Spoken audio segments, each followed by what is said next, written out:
can take me away from you, Arunachala. Nothing can take me away from you, Arunachala.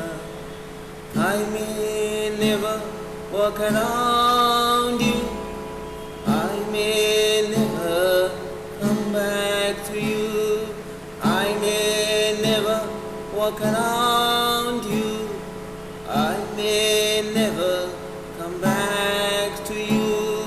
Still in my heart I will cry for you, still in my heart I will live with you.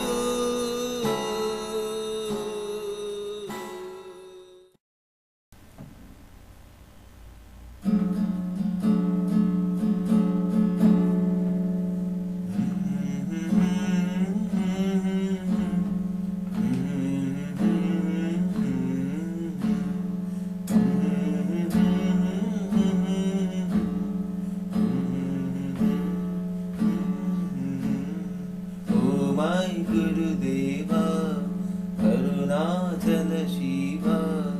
Oh my Guru Deva, Arunachala Siva. Oh my Guru Deva, Arunachala Siva. You are my source of inspiration, you are my only salvation. You are my source of inspiration, you are my only salvation. Oh my Guru Deva, Arunachala Siva. Oh my Guru Deva, Arunachala Siva. You are my source of inspiration, you are my only salvation. You are my source of inspiration, you are my only salvation. Oh my Guru Deva, Arunachala Siva. Oh my Guru Deva, Arunachala Siva. Oh my Guru Deva, Arunachala Siva. Oh my Guru Deva, Arunachala Siva.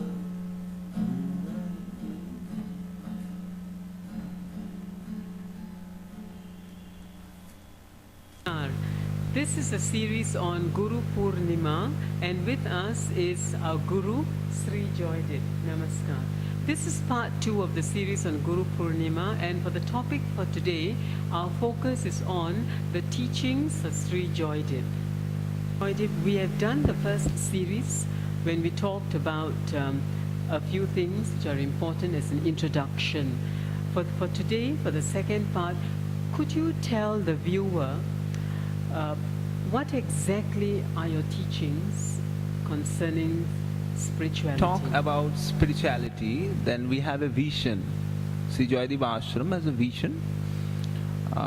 What we talk about is the transformation of human race into a divine race. That is the guiding thing of all the things we do around. So we develop education programs which can actually transform individual, because we think before we do collective transformation, the first step is to do individual transformation. And with that, we also develop Seva programs which can do social empowerment.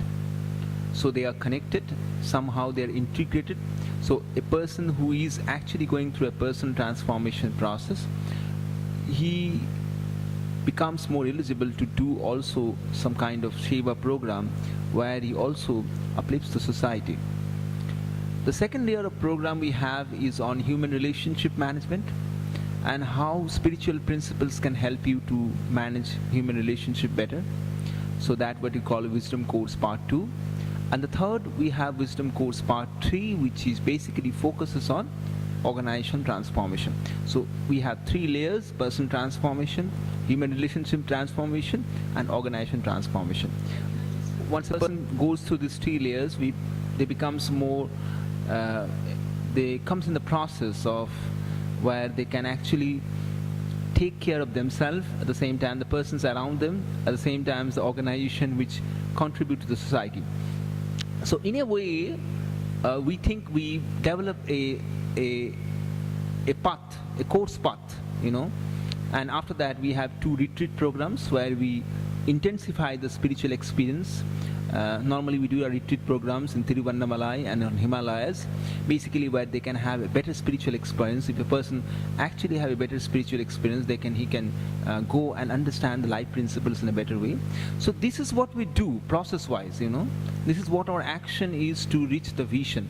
Now there is also one another way, which is our philosophy, what we base our teachings on. Now we think that there is a tendency on India actually to sun out material life or money or everything on the name of spirituality. So what we think is that it's a kind of snobbery, because I think that in a sense that there has to be a perfect relation between materiality and spirituality. And that relation is very important, because if material world is there is some purpose to it. And that purpose has to be searched out. And this is also a manifestations from spirit only. So we don't divide materiality with spirituality. Our philosophy is an integral thing. We actually take on, we try to embrace, and we try to see the oneness which exists between the material nature and between the spiritual nature, and how to connect it. Because I think that there's a lot of disconnection between the material nature and spiritual nature, which is the reason why we have, over a point of time, when it comes to spiritual growth, we have seen that people disaggregate between materiality and spirituality, which is not a healthy thing for a society, healthy thing for a personal life, healthy thing for a relationship, healthy thing for an organizational life cycle. So our philosophy, or what we talk of Sri Joydip's teaching, is based on how we can understand the spiritual principle better, how we can go to the depth of it, because it's not about how, education, in a sense that when you talk about academic education, then it is about the wideness of the knowledge. But when you talk about spirituality, it is on the depth of the knowledge. It's not like having more segregates or more segments of knowledge. It's about having one segment of knowledge and going into depth of it. So what we do is that on our teachings, we try to get to the wisdom points that they can go to the depth of the teachings. And by understanding the depth, they can come back and actually transform their life, physical life, emotional life, mental life, and intellectual life. They can transform the whole thing. So that is what what we talk about Sri Joydip's teaching, that is opted to do this. It's a new process. It's a process where we can bring on the spiritual principles right here, right now, and leave them and say, well, it works and well, it doesn't work. It's like a science, if it works, because spiritual principle is science, but it is not science because it works differently to different people. It's not a standard thing. So each of us, each of the individual becomes a laboratory kind of stuff, It's a laboratory where you go and say, well, this is the thing which is working and this is the thing which is not working. When you said earlier that one of the core components of your teaching is that you want to integrate the material side of life with the spiritual side of life, because many of those who are seeking a spiritual path always tend to leave out the material side by saying that this is not good, this should be done away with. So you come in with a fresh, new idea that both can be integrated instead of repressing the material side. Could you tell our viewers a little more on how you hope to integrate the material with the spiritual aspects of one's spiritual life? Indians, there are a lot of scriptures which basically talks about shunning the material world as impermanent, as a maya, as that is of no use. I think it's the first stage, it's the beginning stage of spiritual development. A person, it is done to develop dispassion on the person. So if a person had developed that dispassion, because, well, it is material world, it is not going to stay there. It is going to be, it has a beginning, it has an end. Spiritual world doesn't have a beginning and end. We have to realize this fact. It's not like, Western materiality has this another problem, which when we say that, well, it is like when we talk about the way the when rationality comes in, when there is a kind of idea which comes in that material world is even immortal. But that's not true. We take this idea that, well, if Indian spiritual tradition is telling that material world has a beginning and end, that is true. But then, if something has a beginning and end, well, it's good, but it has a time period to stay. Now, for that time period, up to that time period, that is important, right? So I think that what spiritual principles of the books or the Upanishad, a lot of books says about that, you have to really think the world is a Maya. He said, well, it is true, world is a Maya. But there's a next step to it. World is a Maya was told to you to develop dispassion in your mind. But world is a Maya, you should not go and think when you come back, when you understand the dispassion, when you have already been dispassionate, then by saying that world is a Maya, you should not stop your effort. You know, a lot of people does it. World is a Maya, so why should I go and put my effort? Why should I do this thing? What is the use of it? That's not the thing. No, that's what is a negative spirituality. So what we are trying to do is that a positive spirituality, what means that, well, world is a Maya, it's going to think, it's going to start somewhere, it's going to end somewhere. But what you do is that you understand it, realize it, become dispassionate to it, but then do what you have to do. Carry on your self-effort. World is a Maya is not an excuse for your resignation from life. It should not be an excuse. And India this has been a case where the Indian civilization has not grown has not seen that kind of growth on the material front which the other Western civilization has seen. Because this resignation was there. Over a period of time, our philosophies has resigned that world is a Maya and you should avoid, you should throw it out. That's not the right thing. What we should do is that we understand that the world is a Maya, is a doctrine, is a philosophy which helps us to develop dispassion on the world. And when we have developed the dispassion, we are in the right position to use the world in the right manner. And that's what we try to teach. That's what we try to focus on. Question for you, because a person who is watching this second part on the teachings of Sri Joydip and wants to learn more, wants to be in contact with you to learn more about your teachings, a very important question comes up. How am I qualified to participate and to learn from you? So can you tell the listener or the viewer what are some of the qualities that are needed or that are useful? I think that there is a spiritual development to be done from where you exactly stand now. So the idea that you need a extra development to actually do a spiritual development is a valid and an invalid idea. Valid because it pushes you to a certain direction. Invalid because it sometimes makes you ineligible, that you can't do without having this, without going there, you can't do a spiritual development. Is somehow restricting a person of his own inner movement.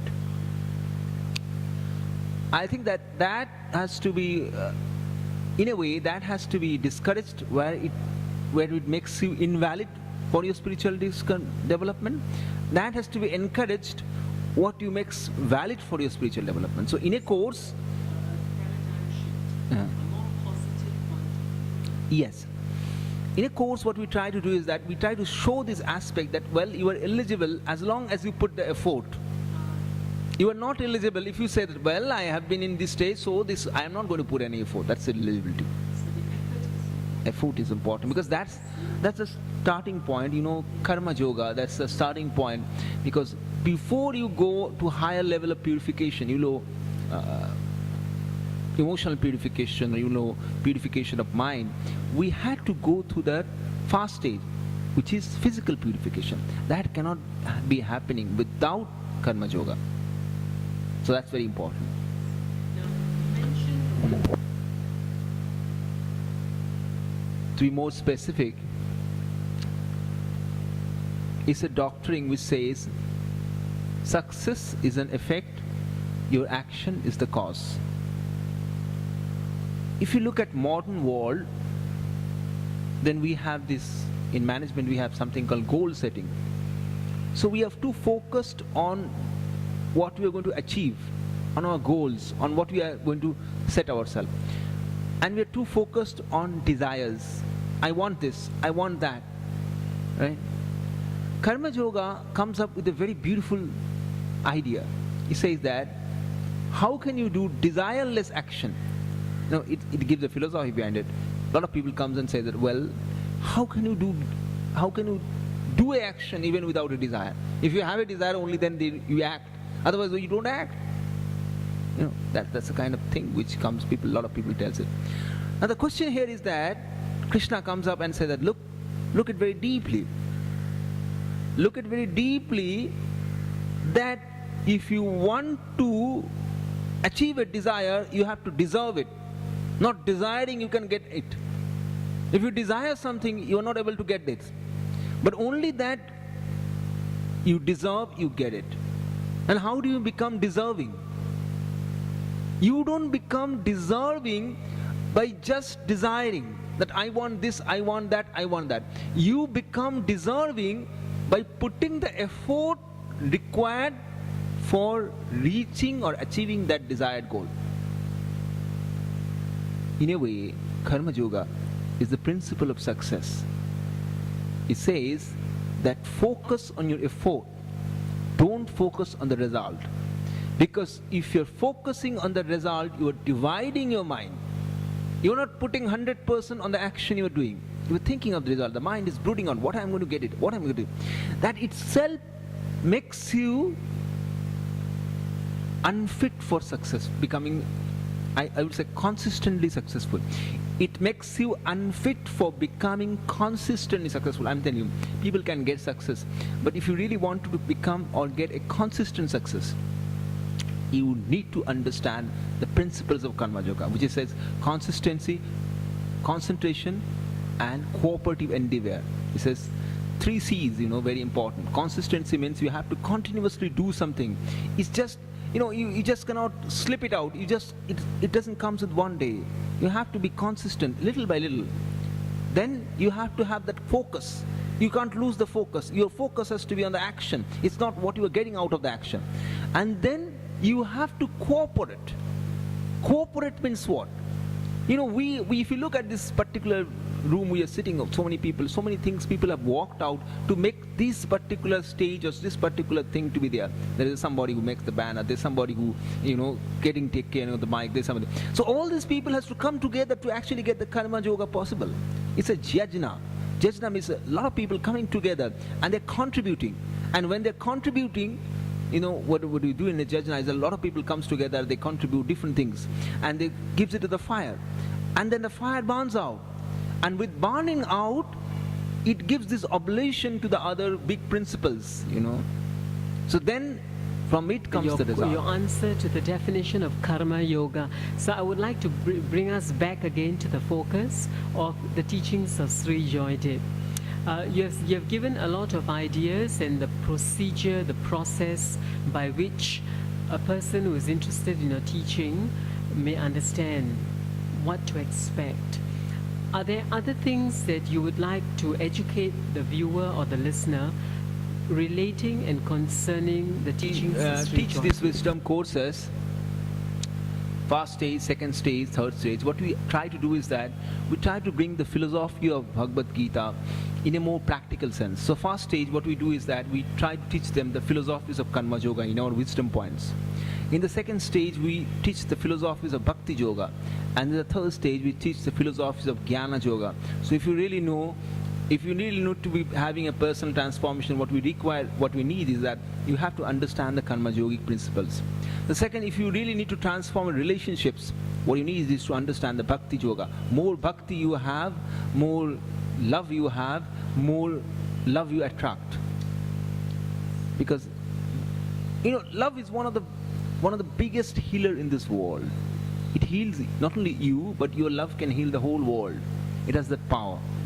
So a pure bhakti, the kind of bhakti we have is a kind of craving. We want this, we want that. Prayer have become a kind of license. Okay, God give me this, God will give me this, I will then give you this. It's kind of trade with God, a business with God. so it's not a bhakti. Bhakti means God, let your will be done. Whatever you wish, I'm going to accept it. So you surrender to the will of God. Absolutely. Not you impose your will to the will of God. That is pure bhakti. That's a pure bhakti. Because what happens is that there is a divine plan for you. When you put your small mind into the divine plan, you mess up the divine plan. And by doing that, you mess up your life. So pure bhakti actually brings you to a certain point of life, certain direction of life, where you have or you actually experience life as a culmination of bhakti. Means life has this all thing flowing, You can understand, you can relate to everything every events you are having, every experience you are having. Anubhava dhara, life is what is called, in Sanskrit it's called Anubhava dhara, streams of experience. In Sanskrit it's called Anubhava dhara. So you see, how does this experience become more qualitative? What we are looking for is the quantity of experiences. We want more experiences. But we don't know how to actually enrich the quality of the experience. And bhakti is the way. With the bhakti, you can actually enrich each of your experience. You can take a tea, but taking the tea can become such a lovely experience to you. You will enjoy it. It will become blissful. So that's true bhakti. But with the bhakti, every experience comes into a qualitative highest. It's transformed to Something pure. So it's not like you are trying to change something outer situation, trying to change something external. You're trying to change your way of dealing with the situation, your way of experiencing the situation. You might do the most smallest and most minutest act in your life. But if you do it bhakti, that act becomes a transforming act. So that's what and that's what also with the human relationship. We think that most of the problems which you face on a human relationship is because of lack of bhakti. Bhakti is such a tool, it can move the entire universe. Your bhakti is Shakti. When you talk about all this Shakti, this is all bhakti. Bhakti is Shakti. Yes. There is no difference between bhakti and Shakti. More bhakti you have, you see, why does these images have power? These images, these idols have power because you believe, you have faith. So you look at the idol and you empower them actually because of your bhakti. Bhakti, because you are seeing that yourself to that, and you are putting your bhakti to it. But I say you something, the only person, and you sometimes get distressed. Sometimes get distressed because that doesn't respond to you so well. But the only person who is eligible for your highest form of bhakti is you. Is you who are eligible. So when you turn the bhakti and put the bhakti in yourself, that itself is bhakti yoga. Absolutely. The love doesn't flow outside, love flows inside. And while flowing inside, it actually transforms you. And with that transformation, that entire world becomes, more normally our love is a very segregated thing. It goes to a certain direction and it stucks out. This is what is basics of teaching. We take our base from Bhagavad Gita and we explain that on modern context. So what happens is that even on the Wisdom Course 3, part 3, we talk about Jnana Yoga.